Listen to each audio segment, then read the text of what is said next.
Buenas noches, tardes, noches a todas y todos. Espero que se encuentren muy bien. Bienvenidos a este webinar, a este conversatorio o charla que hemos organizado desde las maestrías en Asuntos Globales y Procesos Políticos y la maestría en Estudios Políticos e Internacionales de nuestra Facultad de Estudios Internacionales Políticos y Urbanos de la Universidad del Rosario.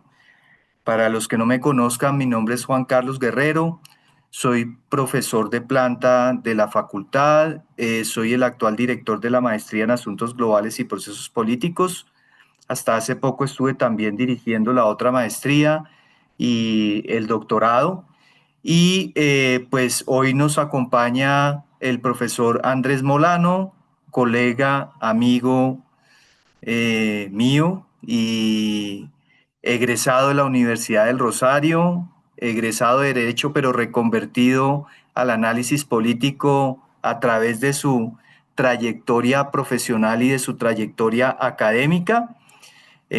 Andrés también hizo una maestría hace un tiempo en análisis de problemas económicos, políticos e internacionales contemporáneos, y además de haber trabajado mucho tiempo en la academia y mucho tiempo en nuestra facultad, también tuvo una interesante experiencia como asesor del despacho de ministro de Relaciones Exteriores entre los años 2018 y 2022.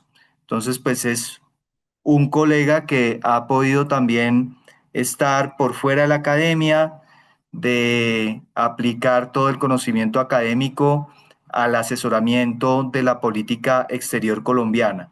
Hoy no vamos a hablar única y exclusivamente de política exterior colombiana, hoy vamos a hablar del análisis político en términos genéricos. A mí me place mucho que Andrés nos esté acompañando. Esta es una charla que seguramente para muchos de ustedes es interesante. Lo que queremos es sobre todo darles algunas claves a ustedes para que entendamos de qué se trata el análisis político, en qué consiste este oficio y también en qué no consiste este oficio. Aprovecharemos al final también para darles alguna información sobre nuestras maestrías, ya que lo que pretendemos en nuestras maestrías es precisamente formar analistas políticos tanto de la realidad nacional como de la realidad global. Entonces, sin más preámbulo, los dejo con el profesor Andrés Molano y más adelante daremos alguna información sobre las maestrías, pero antes de esa información, si también al final de la charla del profesor Andrés Molano, ustedes tienen preguntas, tienen inquietudes que quieran formularle a él, también abriremos un espacio para que formulen esas preguntas. Entonces, querido Andrés, gracias por estar con nosotros. Te cedo la palabra.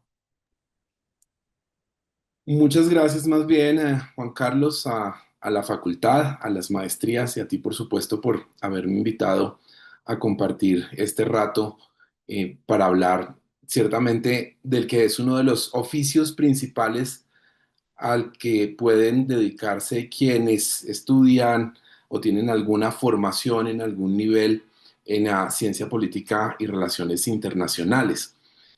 Los analistas políticos, o más bien quienes ejercen el oficio de analista político, para no convertirlo en un título que puede acabar siendo simplemente una etiqueta, trabajan, por supuesto, en distintos escenarios y a veces en escenarios en los que uno creería que no se hace análisis político. Lo que quiero decir es que por supuesto, las cancillerías, los servicios exteriores, se hace análisis político. Dentro de los gobiernos, dentro de las demás entidades del gobierno, se hace análisis político para apoyar en ambos casos el proceso de toma de decisiones. En el sector defensa, cada vez hay una demanda mayor de analistas políticos, porque finalmente la seguridad y la defensa son esencialmente y antes que cualquier otra cosa cuestiones políticas. En los medios de comunicación, los analistas políticos son cada vez más demandados. Los propios periodistas tienen muchas veces que incursionar en el análisis político y también vamos a encontrar gente haciendo análisis político hoy cada vez más, por ejemplo, en las corporaciones y en la empresa privada en general. De hecho, hay algunas juntas directivas de grandes compañías que han vinculado de manera permanente a su equipo de apoyo a analistas políticos porque la toma de decisiones en el terreno empresarial y corporativo no solamente debe tener en cuenta factores económicos y empresariales propiamente dichos, sino que también tiene que considerar el entorno político, tanto nacional como internacional, en el cual las empresas desarrollan sus operaciones. Para tratar de resumirlo, el ejercicio de analista político es uno de los grandes campos en los cuales pueden ponerse en funcionamiento los conocimientos, las competencias, las habilidades que puede llegar a adquirir quien se forma en ciencia política y en relaciones internacionales. Lo que yo quisiera compartir con ustedes, con quienes nos acompañan y se están aproximando a la Universidad del Rosario con esta excusa, con viejos conocidos que veo aquí, colegas, antiguos estudiantes de nuestra facultad, de nuestros programas, curiosos que han llegado aquí por alguna razón. Son básicamente 10 ideas sobre qué hacer y qué no hacer en materia de análisis político. Y quisiera cerrar para terminar con lo que considero son los 6 pecados capitales en los que debe evitar incurrir cualquier persona que se dedique precisamente a hacer análisis político. Entonces, arranquemos, voy a compartir pantalla, les voy a pedir que me indiquen si se está compartiendo adecuadamente en este momento en pantalla completa. ¿Es así? Sí, señor. Bien, Karen, muchas gracias. Miren, hay una cantidad de cosas que la gente que hace análisis político o que dice hacer análisis político sabe, porque a eso se dedica, pero que con frecuencia olvida y que olvidan también quienes empiezan a practicar como analistas políticos. Así que esto, de alguna manera, es ante todo el resultado de un ejercicio de búsqueda de lo que ya está ahí antes que una propuesta particularmente innovadora.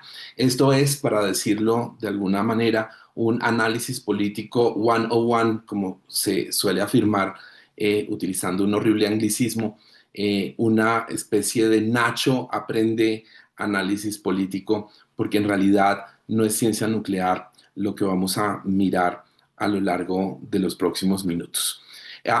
Yo arrancaría un poco en negativo, y así lo mencionó Juan Carlos en su introducción. ¿Qué es lo que no es un analista político? Un analista político, en primer lugar, no es periodista. Claro, ya dije que en los medios de comunicación no solo se necesita muchas veces la opinión de los analistas políticos, sino que los comunicadores, los periodistas, tienen a veces que forzosamente hacer análisis político, pero quien está haciendo análisis político, incluso cuando de profesión u ocupación es periodista, no está cumpliendo la labor de periodista, está haciendo una cosa distinta. Un analista político tampoco es un profesor, y esa es una cosa que con frecuencia olvidamos quienes somos profesores y también intentamos hacer análisis político.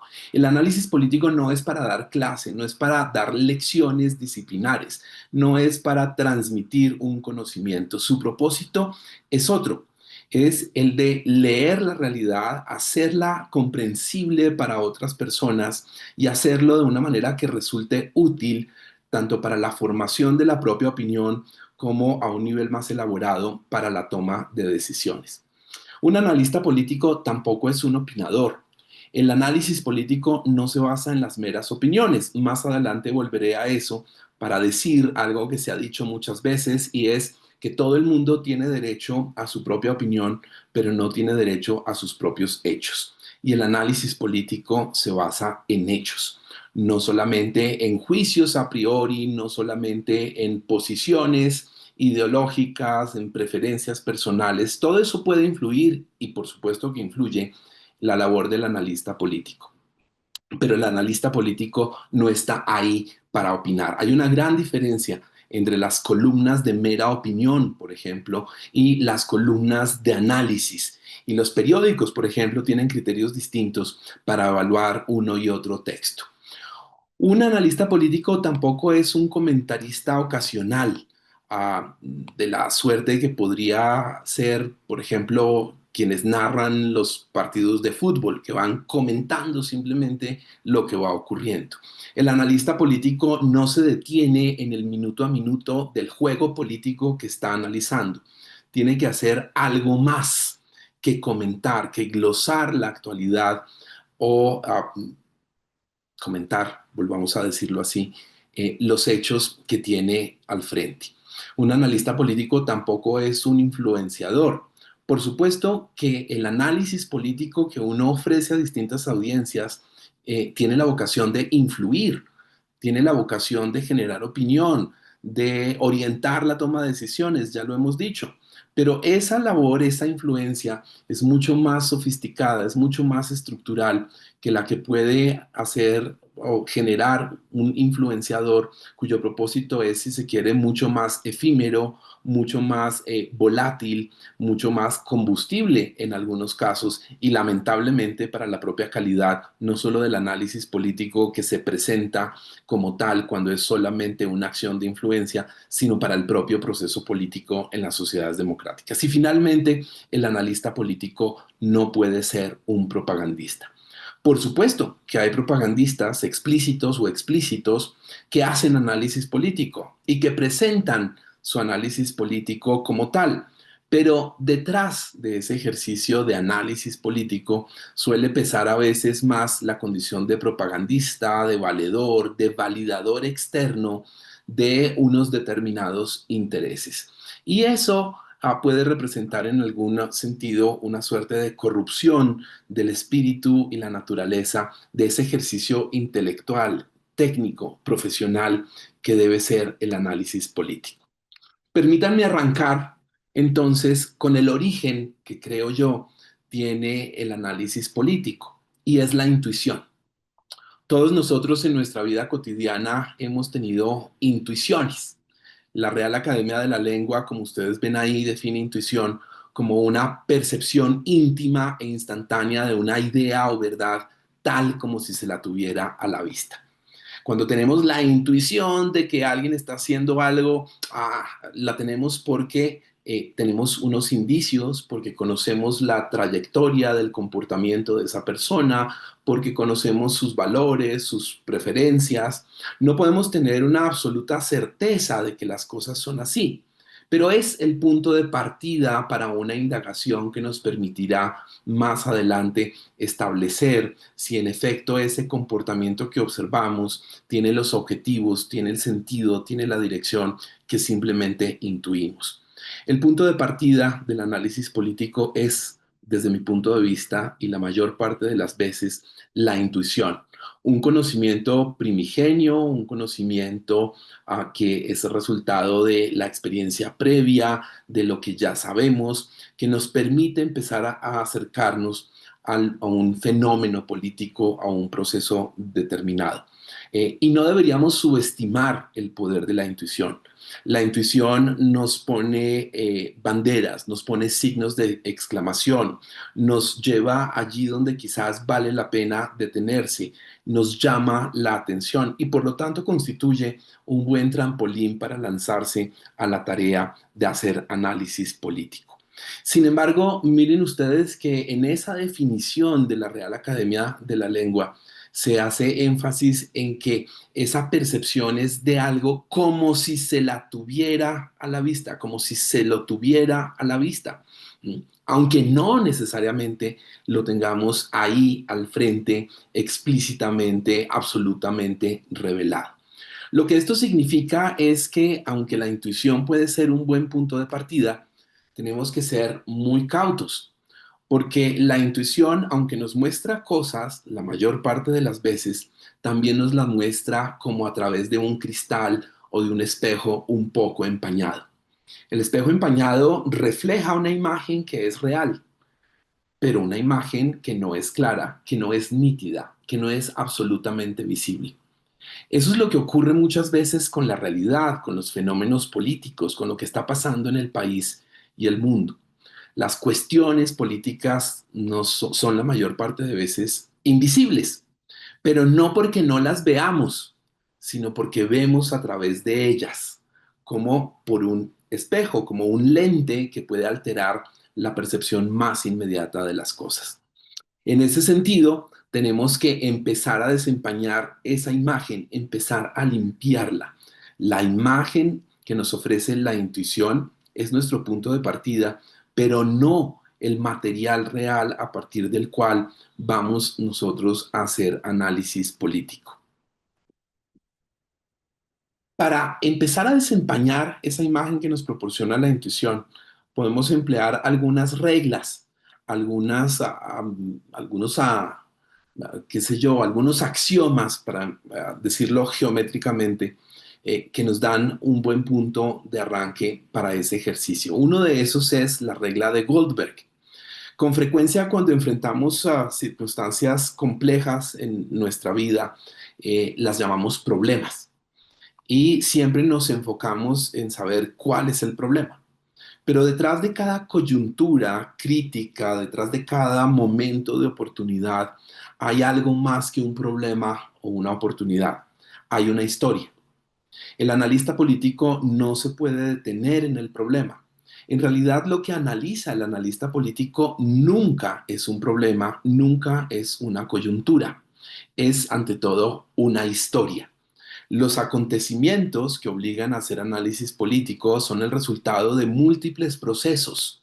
No surgen de manera silvestre, no surgen ni siquiera azarosamente y por lo tanto suponen una serie de antecedentes que el analista político debe considerar como elementos importantes en la ecuación que finalmente tiene que resolver el análisis político. Solo preguntando cuál es la historia podemos salir de la inmediatez del problema y en ese sentido también descubrir realmente cuál es el problema. Muchas veces, y por eso está ese vidrio empañado que nos permite identificar la intuición, pero en el que no podemos detenernos, muchas veces la imagen inmediata que nos ofrecen los acontecimientos pueden ser el problema, pero no son la historia. Y al analizar solamente el problema, estamos analizando solamente una parte de la realidad que nos interesa.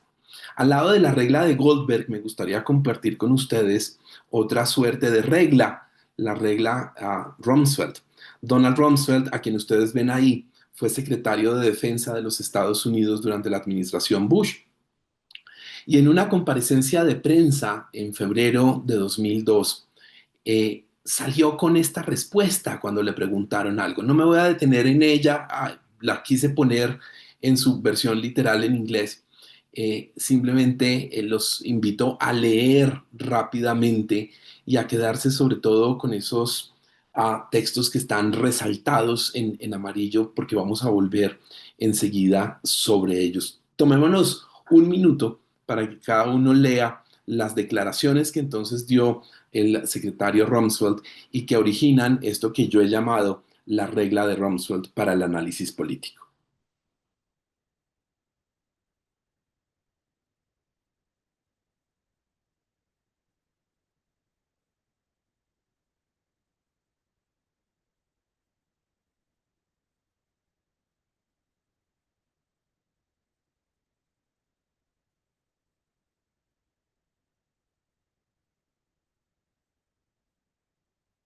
Hay conocidos, cosas que sabemos,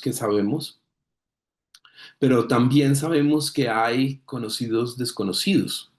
Sabemos que hay algunas cosas que no conocemos, pero hay también desconocidos, cosas que definitivamente no sabemos que no sabemos. Y en ese sentido, un buen instrumento para hacer análisis político, una vez nos hemos contestado la pregunta de cuál es la historia que está detrás del problema, uno de esos instrumentos, digo, es esta matriz, que es la matriz de entendimiento conciencia o de comprensión conciencia, que está plasmada en esas declaraciones de Rumsfeld. Siempre que nos enfrentamos a un análisis, siempre que tenemos algo que analizar, vale la pena hacer un inventario previo de estas cuatro cosas.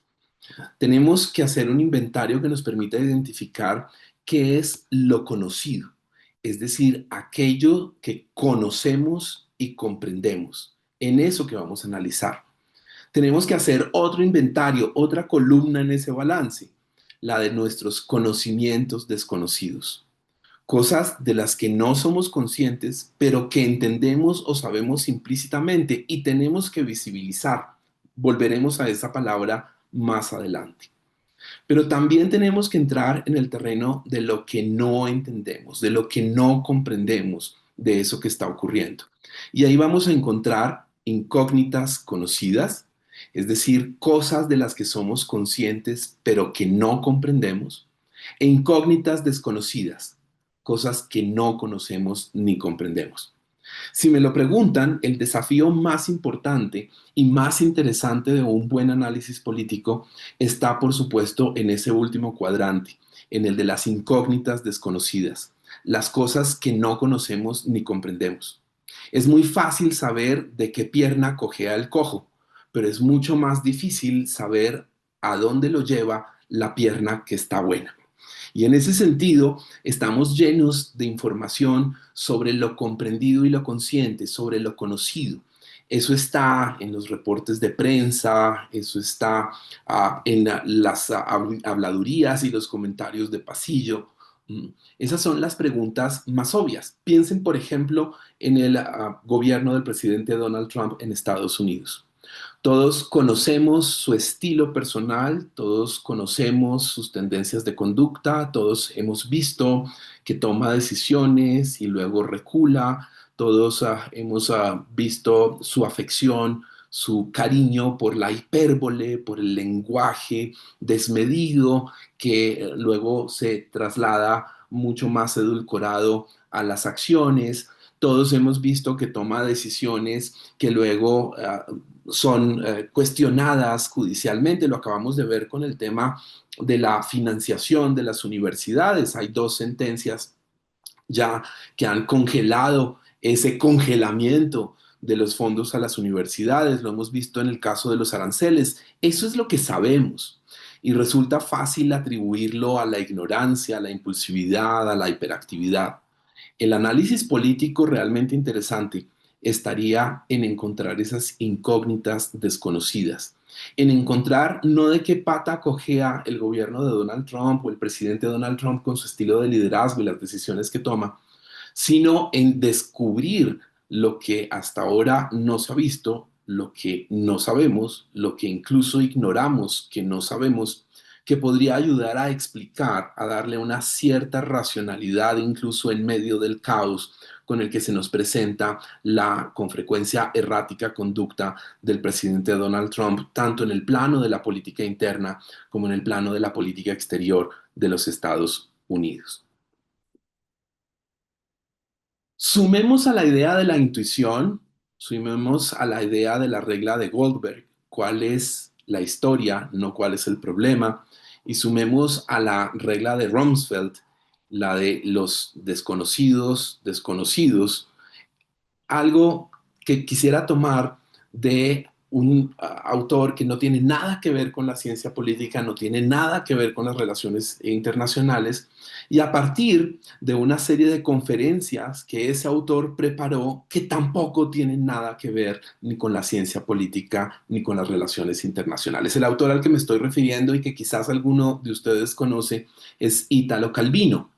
Italo Calvino, un escritor italiano, no podría ser otra la historia con su nombre, que sin embargo nació en Cuba. Fue invitado por la Universidad de Harvard en 1985 a dictar una serie de conferencias sobre el futuro de la literatura.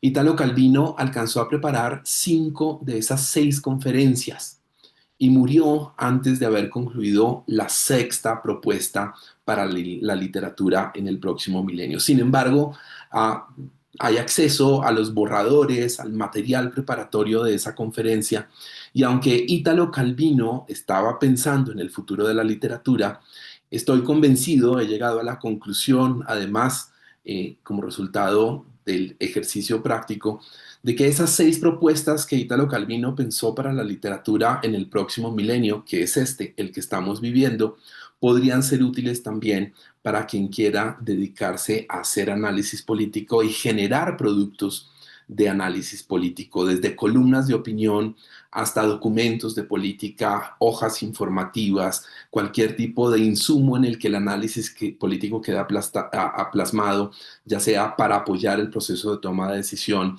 o para orientar y generar una opinión pública ilustrada. La primera propuesta de Italo Calvino es la levedad. ¿Queremos tener un buen análisis político? Practiquemos la levedad. Hay un verso del escritor francés Paul Valéry que resume esto perfectamente. Dice Paul Valéry que uno debe ser ligero como el ave y no como la pluma.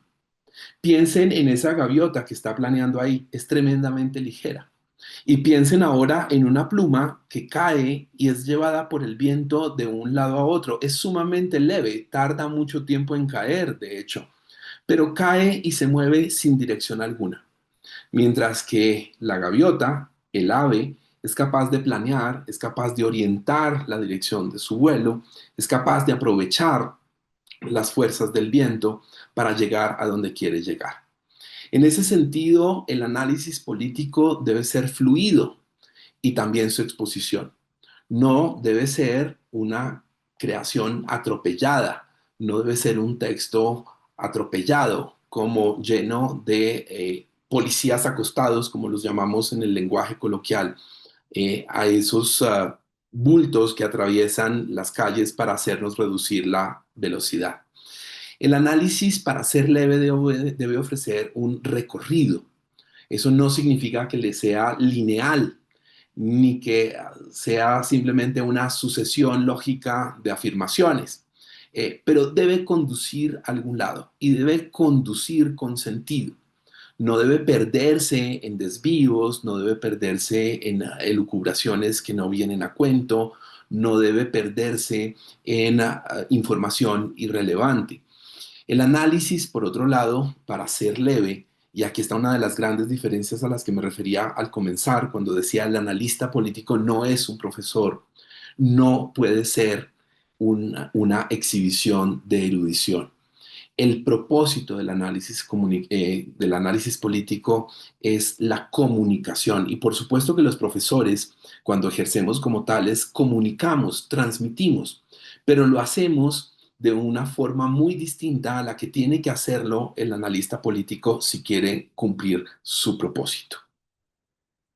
Primera regla de Calvino, si podemos llamarla así, para el análisis político, la levedad. Y la palabra clave de la levedad es que el análisis que hagamos debe ofrecer un recorrido. La segunda propuesta de Italo Calvino, nuestra segunda regla de Calvino para el análisis político, es la rapidez. Miren ustedes esas dos imágenes. Por un lado tenemos un engranaje pesado, metálico, oxidado además, y por otro lado tenemos una imagen de neuronas en sinapsis, en conexión. Hay que analizar la realidad como el cerebro piensa, con sinapsis, con conexiones rápidas, no con pesados engranajes.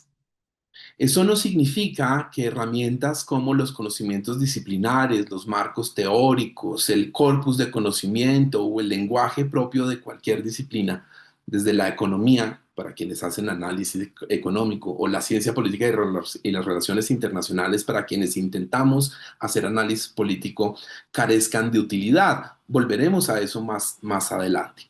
Pero las usamos no mecánicamente, sino sinápticamente, para poder establecer rápidamente conexiones entre datos, entre hechos, entre intuiciones que de ordinario podrían parecer desconectadas. Al analizar, por supuesto, no puede haber precipitación. No podemos hacer análisis en caliente. Yo recuerdo, por ejemplo, alguna de las ocasiones que tuve de ser invitado para analizar los resultados electorales de las elecciones, obviamente. Y tan pronto cerraban las urnas y empezaban a llegar los boletines de la registraduría, en el set desde donde se estaba transmitiendo, empezaban a pedirme que hiciera análisis con el 0,001 escrutado y entonces hay 14 votos por un candidato y hay 3 por otro candidato. ¿Qué quiere decir esto? Pues esto no quiere decir nada, absolutamente nada. Ese no sería un análisis rápido, sería todo lo contrario de un análisis bien hecho. Es quizás un ejemplo hiperbólico, pero que ocurre en la realidad. A quienes somos ocasionalmente consultados, eh, nos piden reaccionar en caliente y a veces caemos en la tentación de reaccionar en caliente. Y entonces confundimos la rapidez con la precipitación, con la inmediatez. Y de eso no se trata el análisis político. No tenemos que lanzarnos por el abismo del análisis. Tenemos que construir un recorrido, pero recorrido que tiene que ser levantado con agilidad, con desenvoltura, trabajando nuestro análisis sináptica y no mecánicamente. Rapidez, segunda ley de Calvino para el análisis político, y la palabra clave ahí no puede ser otra que sinapsis. Tercera ley de Calvino o tercera regla de Calvino para el análisis político, la exactitud. Y miren ustedes la imagen que he elegido para acompañar esta regla de Calvino, la de un dardo que da justo en la diana. Esto me hace recordar algo que se atribuye a Max Weber, el gran sociólogo eh, de lectura obligada para quienes estudian ciencia política y relaciones internacionales. Max Weber una vez habría dicho que cuando los cientistas políticos se dedican a hacer predicciones, tienen tanta posibilidad de acertar como monos lanzando dardos a una diana. Claro, de tanto lanzar los dardos, habrá algún mono que acierte. Pero es que la labor del analista político no es predecir el futuro. Se me ocurre justo ahora que podríamos añadir al catálogo de lo que no es un analista político esa labor, la de ser un profeta o un pitonizo o pitonisa del análisis político. La exactitud, dar en el blanco en el análisis político, supone varias cosas. Y en primer lugar, supone el cuidado del lenguaje. Claro, pensemos que el análisis político supone un recorrido construido sinápticamente, cuyo propósito es sobre todo comunicar. El lenguaje de negligente y descuidado no ayuda ni a construir el recorrido, ni a pensar sinápticamente, ni a comunicar adecuadamente. El analista político tiene que tener mucho cuidado con correr la suerte de Humpty Dumpty. ¿Recuerdan? El huevo aquel que se encuentra Alicia no en el País de las Maravillas, sino a través del espejo, la otra obra de Lewis Carroll menos famosa que la del País de las Maravillas. ¿Y cuál es la suerte que tiene Humpty Dumpty? Pues se cae del muro donde está sentado y se quiebra. Y Humpty Dumpty representa en el texto de Carroll y también para nosotros el lenguaje descuidado, el lenguaje en el que las palabras significan cualquier cosa, el lenguaje en el que las palabras son utilizadas de manera gratuita, el lenguaje que no tiene rigurosidad, el lenguaje que no refleja claramente unos determinados conceptos, unos determinados criterios con los cuales se va construyendo el recorrido del análisis político. La exactitud no puede ser confundida tampoco con los detalles. El análisis debe ser minucioso. Hay que tener una cierta capacidad microscópica para ver lo que no es tan evidente. Pero no podemos perdernos en los detalles. Los detalles, como decía Oscar Wilde, son siempre vulgares y en el caso del análisis político acaban confundiendo, acaban convirtiendo el recorrido en un tortuoso desvío por cosas que pueden en realidad ser irrelevantes. Vuelvo aquí en el tema de la exactitud a recordar lo que mencioné cuando decíamos que el analista político no es un opinador. La exactitud también tiene que ver con la rigurosidad para no confundir el juicio al que conduce el análisis político con meras opiniones subjetivas que sustituyen a los hechos. Los hechos en el análisis político anteceden al juicio. El opinador pone el juicio antes que los hechos. Y en ese sentido, la opinión está llamada a ser inexacta, mientras que la gran aspiración del análisis político es la exactitud. Si hay exactitud, hay certidumbre. No verdad, no infalibilidad, no absoluta certeza, pero sí una certidumbre en que lo que estamos diciendo sobre los procesos que estamos analizando los explica, les da sentido e incluso permite anticipar, no profetizar su trayectoria. La palabra clave de la exactitud es la certidumbre, en el lenguaje, en los hechos y factores que consideramos y en la manera en la que construimos nuestro juicio para que sea el resultado de los hechos y no de las meras opiniones. A la levedad, a la rapidez, a la exactitud, Italo Calvino nos propone sumar la visibilidad. El analista político hace visibles cosas que los otros no ven. La imagen que he seleccionado para aquí es una de las mejores muestras de esta propuesta de Italo Calvino para la literatura y propuesta nuestra también para el análisis político. Como ven, hay una persona observando las estrellas. Y lo que ve esa persona en las estrellas no son simplemente las estrellas, no son simplemente las luces de las estrellas. Ve una forma, en este caso una constelación, la constelación de Orión, que muchos de ustedes ya habrán podido identificar. El analista político es como ese observador que allí donde la gente ve simplemente una acumulación de estrellas, es capaz de identificar una forma, de darle forma a lo que aparece informe.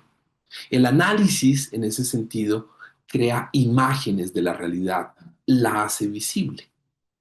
En lugar de unir estrellas, como lo haría este observador del firmamento, el analista político lo que une son hechos y datos. Y al unirlos es que construye ese recorrido sinápticamente y con certidumbre. El análisis político proyecta como en una pantalla, en el sentido de representar, hace presente lo que no estaría presente sin el análisis que estamos ofreciendo. Representa el análisis político una realidad que no existe de forma inmediata para el observador. Hacemos visible lo que otros no ven. Una quinta propuesta de Italo Calvino para este ejercicio literario y también de análisis político, lo cual me sirve para subrayar el hecho de que el análisis político puede ser también una buena forma de literatura, es la multiplicidad. Todos navegamos cotidianamente por Internet, todos hemos deslizado la pantalla, scrolleado, dirían algunos, y hemos encontrado una multiplicidad de hipervínculos. Si elegimos un hipervínculo, llegamos a otra página donde hay otros hipervínculos y si elegimos otro hipervínculo, llegaremos a otro lado. La imagen es casi como la del jardín de senderos que se bifurcan en la que pensó Borges en uno de sus relatos más maravillosos, o como la que puede ofrecer el corredor de un hotel. Uno va por el corredor y hay muchas puertas y detrás de cada puerta hay una realidad que está ocurriendo simultáneamente con lo que ocurre en todas las demás habitaciones. El análisis político bien hecho debe tener esa capacidad de ofrecer conexiones, de ofrecer tejidos, de ofrecer redes. Nos permite saber que lo que está ocurriendo en una determinada dimensión de la realidad política en relación con un determinado proceso está conectado con otras realidades y con otros procesos. Y que para comprender realmente lo que está pasando en este nodo es importante que entendamos lo que está ocurriendo en otro con el que aparentemente, solo en apariencia, no está conectado. El análisis bien hecho ofrece corredores que conectan con cosas que van más allá del análisis mismo. La sexta propuesta para el próximo milenio en la literatura, que Italo Calvino no alcanzó a escribir por completo, ninguna de estas conferencias, recordémoslo, fue pronunciada debido a la muerte prematura de Calvino, es la regla de la consistencia. El análisis debe ser como el mar, podríamos decir. que es más consistente que la tierra. Hay también una frase en el Tao Te Ching, el gran libro de la sabiduría taoísta, el libro de la virtud, ¿ya? Que señala que es mucho más fuerte el agua que la piedra, a pesar de lo aparente. Eh, Cuando hablamos de consistencia en el análisis, estamos diciendo algo más parecido. Hay que ser como el mar. El análisis no se erosiona, el mar, perdón, no se erosiona, no arde, no se resquebraja, no se rinde al viento, aunque el viento lo agite. Y el análisis debe aspirar a esa consistencia. No quiere decir que el análisis sea perfecto, no quiere decir que el análisis sea imperecedero. De hecho, los análisis políticos, el análisis político tiene una fecha de caducidad muy rápida. La manera en la que ocurren los acontecimientos, la penumbra que existe siempre sobre la información de la que disponemos. Recuerden aquello de hay cosas que no sabemos. Eso hace que el análisis político sea efímero, un bello producto efímero de la inteligencia. Pero tenemos que, a pesar de ese carácter efímero, generar un análisis que sea relativamente resistente a a la contundencia de los hechos. Es decir, que en algo sobreviva al cambio veloz e imprevisible de los acontecimientos a los que se refiere. Aunque al día siguiente de haber hecho nuestro análisis, la realidad nos sorprenda con un hecho, con un dato que pone en entredicho todo lo que hemos analizado, el análisis bien hecho debe dejar una suerte de sedimento, de pozo sobre el cual puede ser posible construir nuevos análisis. Intuición, regla de Goldberg, regla de Rumsfeld, levedad, rapidez, exactitud, visibilidad, multiplicidad y por último, consistencia. Para terminar, quisiera compartir con ustedes unas lecciones aprendidas que yo he venido a llamar los 6 pecados capitales del análisis político. Por supuesto, ocurre en esta dimensión, la del análisis del político, lo que puede ocurrir en la dimensión moral, y es que todos somos más conscientes de los pecados que cuidadosos al no cometerlos. De manera que uno nunca va a estar exento de incurrir en estas graves faltas capitales del análisis político. Pero quizás la conciencia de que estos pecados existen y están ahí nos pueda ayudar a evitar caer con demasiada facilidad en ellos. Estos son los 6 pecados capitales del análisis político. El primer gran pecado es la falta de delimitación del contexto. A veces se nos piden análisis en términos muy genéricos o tenemos como punto de partida una cuestión muy genérica. Piénsenlo ustedes, la guerra en Ucrania. Es simplemente imposible hacer un adecuado análisis político sobre la guerra en Ucrania. Tenemos que delimitarlo, tenemos que reducirlo, tenemos que hacerlo maleable, tenemos que quintaesenciarlo, tenemos que ubicarnos en un punto preciso y tenemos que establecer los límites a lo que queremos hacer. De lo contrario, acabaremos perdiéndonos en el recorrido que se convertirá más bien en una suerte de deambular en medio del paisaje que nos ofrecen los acontecimientos. Segundo pecado capital, el sesgo en la selección de información. Un riesgo y un pecado al que somos cada vez más propensos en la medida en que vivimos excesivamente conectados a burbujas de pensamiento a través de la información que recibimos, por ejemplo, mediante nuestra participación en las redes sociales. Tenemos que vacunarnos contra el sesgo de la información. Y la mejor manera de hacerlo es, por ejemplo, romper esas burbujas en las que circulan ideas que refuerzan nuestros propios prejuicios, nuestras propias preferencias y nuestras propias convicciones. Un consejo que di recientemente en una conversación que tuve con oficiales de la Armada Nacional fue el de seguir, por ejemplo, en redes como X, a aquellas personas que piensan muy distinto a como nosotros pensamos. Siga usted al político que más lo irrita. Siga usted al periodista o al opinador que más lo enardece porque más en contra está de sus propias opiniones. Siga usted la fuente que pertenece al espectro ideológico opuesto a aquel en el cual usted está ubicado, porque este es un detalle importante. Uno siempre habla desde un lugar. Algunos lo conocerán como el lugar de enunciación. Y por supuesto, cuando hacemos análisis político, no estamos en un ambiente totalmente aséptico, quirúrgico, sino que lo hacemos permeados por nuestra trayectoria, por nuestras preferencias, pero tenemos que mantener una suerte de ambiente controlado para evitar simplemente que el análisis que hacemos conduzca a la conclusión que deseamos desde el principio. Un tercer pecado capital es la superficialidad en el análisis. Siempre hay algo detrás. Por supuesto que nunca llegaremos al fondo. Carecemos del acceso a la información que sería necesario para hacerlo.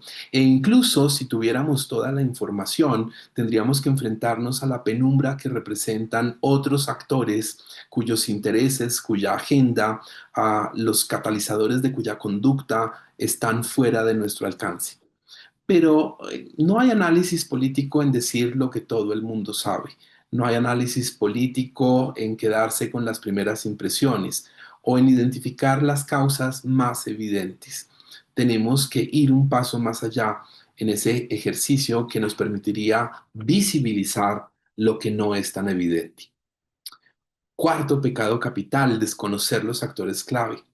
Todos quizás conocemos y recordamos de nuestra infancia la historia de la Bella Durmiente. ¿Recuerdan ustedes cuál es el origen del drama de la Bella Durmiente?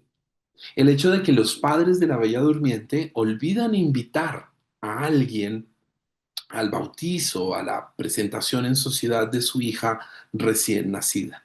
Y es el olvido de ese actor relevante el que va a desencadenar todo el drama de la Bella Durmiente, que solo se resolverá con el beso del príncipe encantado.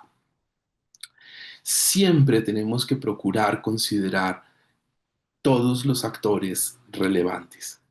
Por supuesto, siempre hay actores que aparecen escondidos.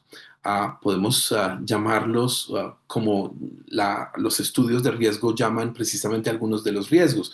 Hay leopardos de las nieves están ahí, sabemos quizás incluso que están ahí, pero no los vemos y de repente pueden aparecer. Eh, una historia, una historia, no un problema, tiene protagonistas, pero también tiene actores de reparto, también tiene extras y también tiene un deus ex machina que opera tras bambalinas para hacer que la historia se desarrolle. El esfuerzo debe estar en no perder de vista ninguno de esos actores cuya intervención puede ser fundamental para el desarrollo de la trama. Quinto pecado capital, la falta de actualización. A veces somos muy descuidados con el manejo de los datos.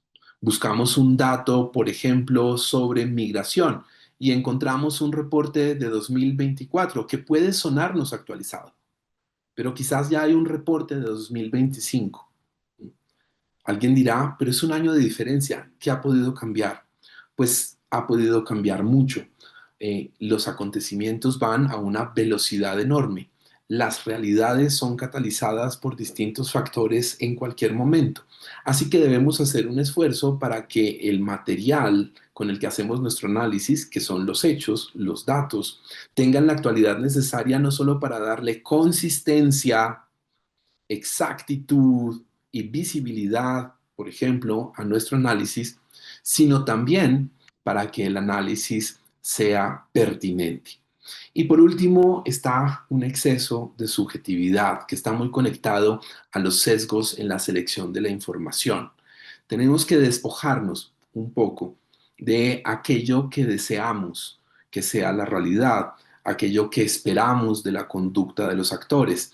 Tenemos que despojarnos también en el análisis político, y esto puede sonar muy complicado, no porque sea difícil, sino porque es difícil de digerir, no porque sea difícil en sí, sino porque es difícil de digerir.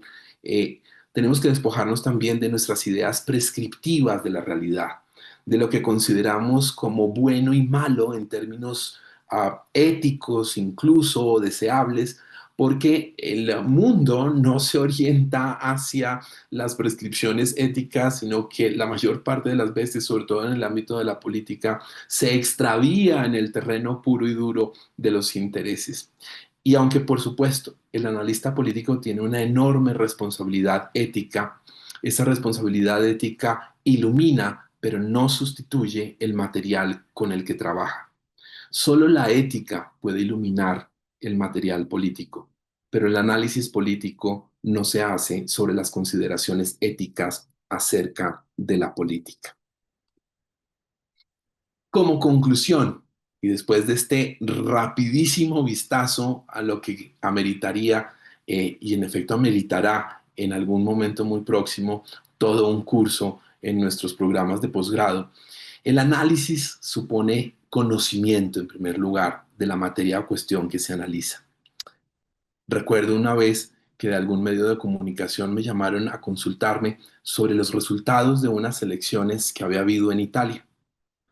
Cuando contesté que no tenía la menor idea, porque no sigo regularmente la política italiana, puedo saber lo que sabe alguien que consume información por adicción todas las mañanas.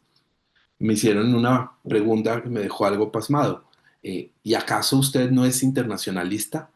Pues sí, soy abogado convertido en internacionalista, como dijo Juan Carlos al empezar, enseño relaciones internacionales, pero eso no me vuelve experto en todas las cosas. Y ahí hay un principio de autocontención. El analista político conoce sus límites y no ofrece un análisis que va más allá de las cosas que conoce. Segunda conclusión, y ya se los había anticipado, el saber disciplinario, el conocimiento teórico, ofrece una tecnología fundamental para hacer el análisis político. Pero esa tecnología funciona de una manera distinta cuando se hace análisis político con una técnica distinta a la técnica que puede emplear el investigador para cumplir su tarea. No podemos hacer análisis político sin un conocimiento teórico. No podemos hacer análisis político de lo que implica una decisión de la Corte Constitucional, por ejemplo, si no tenemos claro el ordenamiento constitucional colombiano, el alcance de la jurisprudencia de la Corte Constitucional, en fin, si no sabemos de derecho. Si opinamos, está muy bien y cualquiera puede opinar sobre las decisiones de la Corte. Dentro de cada colombiano, ustedes lo saben bien, habita no solo un director técnico de fútbol, un experto en pandemias, un experto en derecho constitucional, un economista y por supuesto un experto en política exterior. Cualquiera puede jugar ese papel, pero el del analista está fundado en un sólido conocimiento teórico. Por supuesto, el análisis va mejorando con la práctica. Toda técnica requiere dominio y el dominio solo se adquiere con la práctica. Y por eso también es importante que en la perspectiva de hacer análisis político podamos incorporar nuestra propia experiencia. No es un buen estratega el que no ha participado en varias batallas.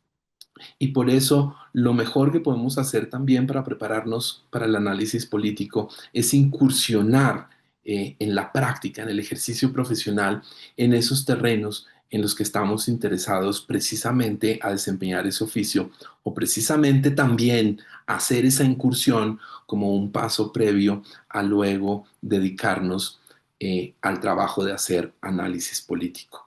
Bien, espero que no hayan encontrado esta presentación demasiado atropellada. He querido respetar sustancialmente el tiempo que me ha concedido amablemente el profesor Juan Carlos Guerrero y ojalá, sobre todo, más que respuestas, haya generado esto muchas preguntas y muchas inquietudes y curiosidad y también desafíos personales para todos aquellos que están interesados en dedicarse al análisis político o aquellos que ya están haciendo análisis político en su vida profesional. A todos, muchísimas gracias por su atención y ahora volvemos a las manos del profesor Juan Carlos Guerrero. No, Andrés, muchas gracias. Creo que la charla es muy interesante. No sé si de pronto haya algún comentario, alguna pregunta. Quiero dejar como unos 10, 15 minutos de pronto para esos comentarios y preguntas. Si quieren abrir sus micrófonos, pueden abrirlos para formularlas. Si quieren escribirlas, también lo pueden hacer, como ustedes prefieran.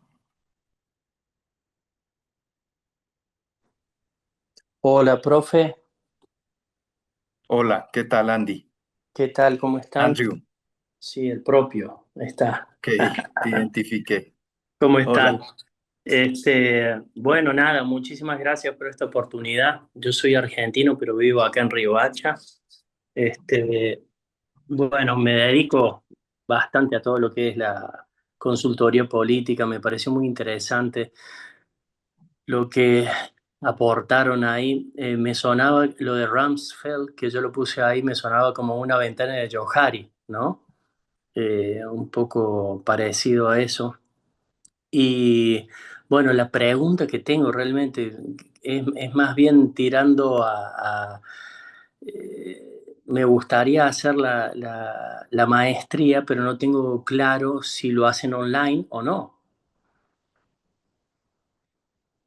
Ok, tenemos dos programas de maestría. Una es la maestría en estudios políticos e internacionales, que es la maestría en investigación. Esa maestría la estamos ofreciendo en una modalidad HyFlex. Eso Ujú, significa que se puede hacer a distancia, de manera remota, pero asistiendo simultáneamente a las clases de las personas que van de forma presencial. Entonces, ujú, digamos que se puede hacer esa maestría online. Tenemos también estudiantes que se inscriben en esa maestría para ir de forma presencial. Las personas que se inscriben de manera remota y que eventualmente tienen la oportunidad o la posibilidad de ir a algunas clases, pues también las puertas de la universidad obviamente están abiertas para que asistan cuando quieran. Y la otra maestría, que es la maestría en asuntos globales y procesos políticos, que es la maestría en profundización, esa maestría la estamos por el momento ofreciéndola únicamente en la modalidad presencial. Ambas maestrías son maestrías interdisciplinares en ciencia política y relaciones internacionales, es decir, que tienen un núcleo de formación común con los mismos cursos, exactamente los mismos cursos en ciencia política, relaciones internacionales y adicionalmente un curso en economía política que para la maestría en asuntos globales es opcional y para la otra maestría es obligatorio en este momento. Pero esa matriz de formación disciplinar, lo que Andrés llama la técnica, el conocimiento de la técnica, es común para las dos maestrías.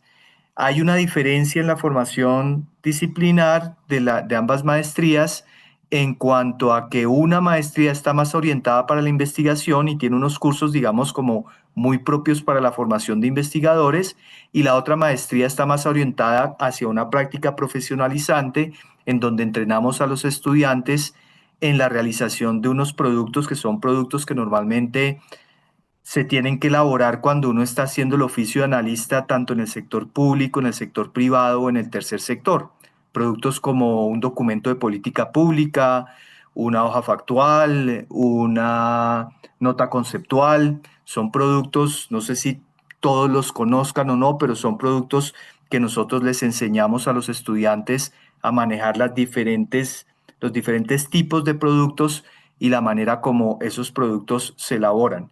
Entonces esa maestría está más orientada a esa elaboración de productos y tiene unos cursos específicos para formar a los estudiantes en la confección y la concepción y la realización de esos productos. Si quieren ahorita, más adelante puedo darles un poco más de detalles sobre eso, pero esas son como las dos diferencias básicas y fundamentales de las maestrías.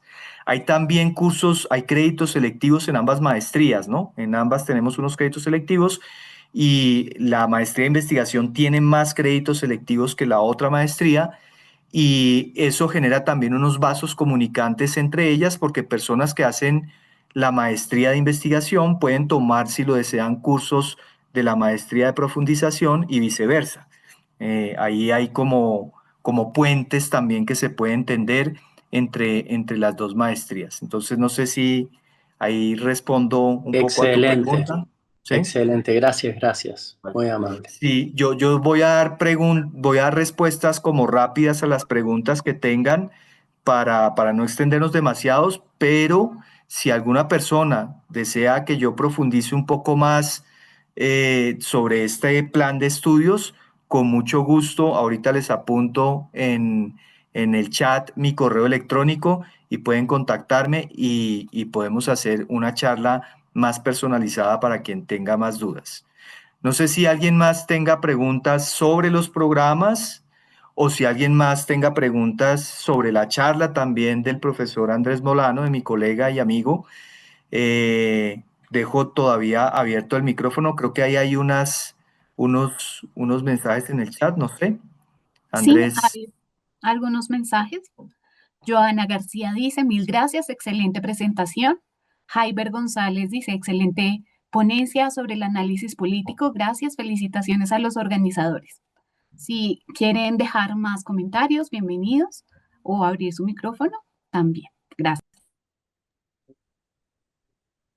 bueno, yo a moverme un minuto porque mi computador se está quedando sin batería y no quiero que se me apague y se me caiga. Entonces, permítanme un Perfecto. segundo. Mientras tanto, Andrés, te dejo manejar las intervenciones que haya. Discúlpenme un segundo.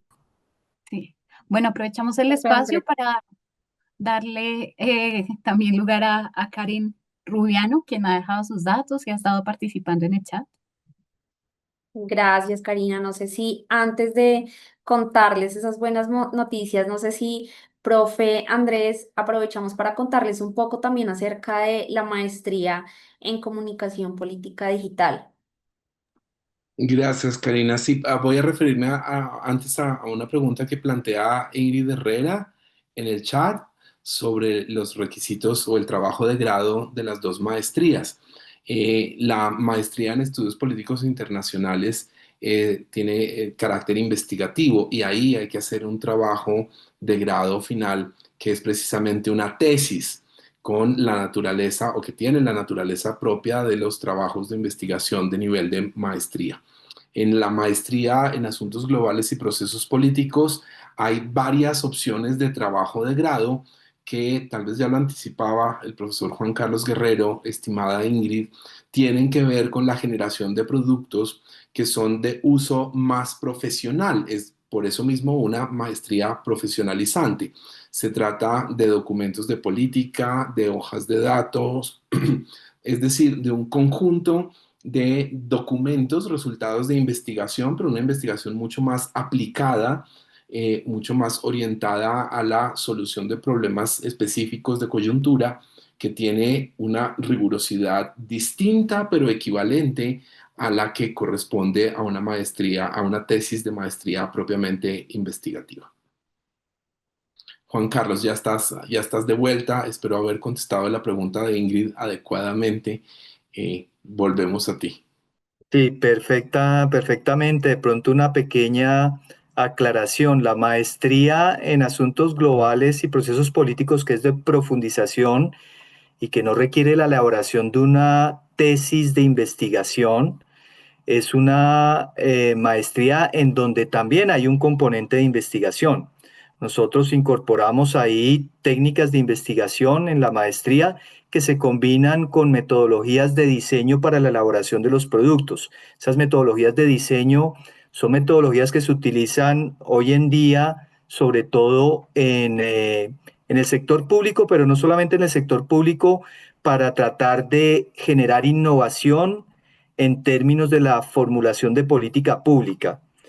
Eso viene del diseño y en el diseño lo que se busca es innovar. Y últimamente se han venido aplicando esas metodologías de diseño no solamente para la elaboración pues, de productos que hacen típicamente los diseñadores, objetos físicos, sino para hacer innovación en otras áreas como puede ser la política pública. Supongo que algunos de ustedes habrán oído hablar de Design Thinking. Design Thinking es una metodología de diseño y hoy en día en el sector público eso se aplica mucho en materia de innovación en el sector público para crear soluciones a problemas públicos y para confeccionar política pública. Entonces, eso es un poco como la combinación que hacemos en la maestría de Asuntos Globales y Procesos Políticos en los cursos que tenemos de formación para la elaboración de los productos que acaba de mencionar Andrés. En la otra maestría, digamos que es una maestría como mucho más profunda en la formación investigativa, en las técnicas de investigación y orientada obviamente a la elaboración de una tesis de investigación. Yo aclararía también que cuando hablamos de maestría en investigación no significa que sea una maestría única y exclusivamente para personas que deseen convertirse en profesores o en académicos que van a trabajar en la universidad. Hoy en día hay muchas personas que trabajan en el sector público, que trabajan incluso en el tercer sector, que se dedican a la investigación. Hay fundaciones, pongo un ejemplo, la Fundación Ideas para la Paz tiene equipos de investigadores. En el sector público, recientemente se creó una ley que le exige a las entidades públicas formar equipos de investigadores para formalizar el conocimiento que se va produciendo al interior de las entidades públicas.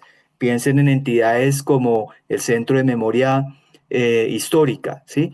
Y muchas entidades públicas están conformando equipos de investigación. Entonces, los investigadores pues pueden desempeñarse también en diferentes campos laborales. Ya depende es un poco como de la dosis y profundidad que uno quiera darle a las técnicas de investigación y si se quiere dedicar uno a una investigación un poco más precisa, profunda, o si uno quiere de pronto aplicar técnicas de investigación para elaborar productos que buscan hacer análisis de problemas o de problemáticas con miras a también plantear recomendaciones de solución a esos problemas, ¿no? Son los dos enfoques. Pero yo quisiera también que el profesor Andrés Molano diga un par de cosas sobre la maestría en comunicación política, que es una maestría que acabamos de abrir en nuestra facultad, cuya creación lideró el profesor Andrés Molano junto con otro colega de la Escuela de Ciencias Humanas, en una maestría en la que venimos trabajando desde hace varios años y que él les puede también contar. Es un programa también muy interesante. Gracias, Juan Carlos. Sí, estamos muy contentos con la expectativa que nos genera arrancar con este programa de maestría en comunicación política digital. Es un programa de enfoque profesionalizante, dura 3 semestres, tiene un formato mixto o híbrido.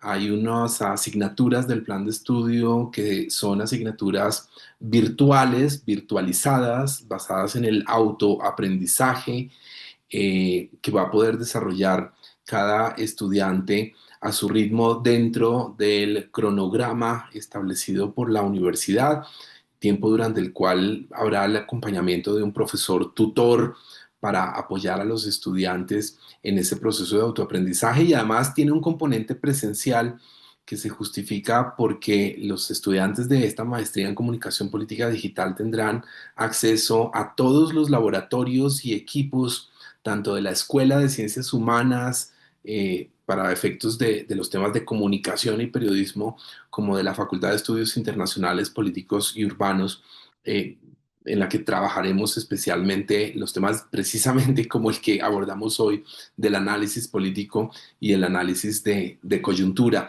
Entonces, estamos combinando todas las ventajas de un modelo virtual con las ventajas del acceso privilegiado a los equipos técnicos y tecnológicos de la universidad.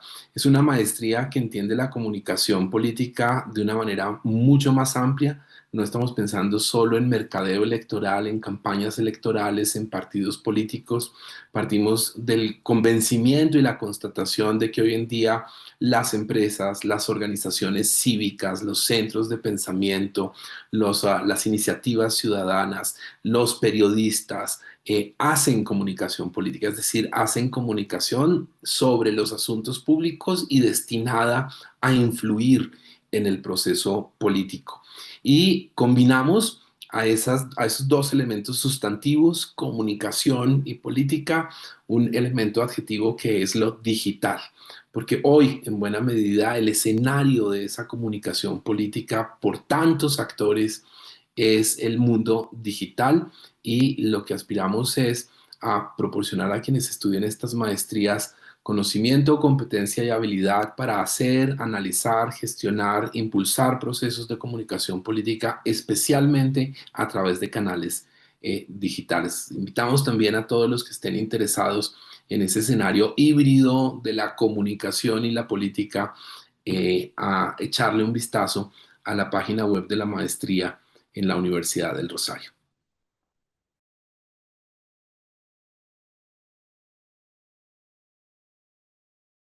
Muchas gracias, profesor Andrés. Karen, por favor, nos das la información que querías entregar.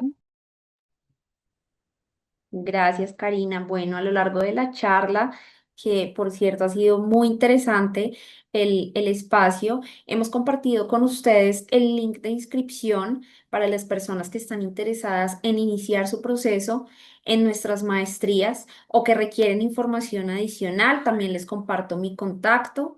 Queremos agradecerles a cada uno de ustedes por acompañarnos en este espacio y como beneficio y como regalo por acompañarnos queremos darles la inscripción sin ningún costo. Generalmente el proceso de inscripción para nuestras maestrías tiene un costo de 219.000 pesos y ya les compartimos el link a través del chat para que inicien su proceso sin ningún costo.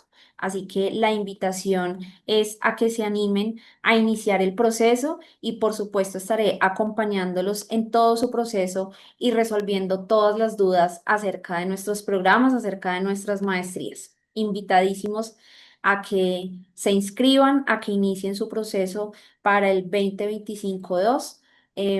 Ya estamos a puertas de iniciar clases, así que bienvenidos desde ya a la Universidad del Rosario.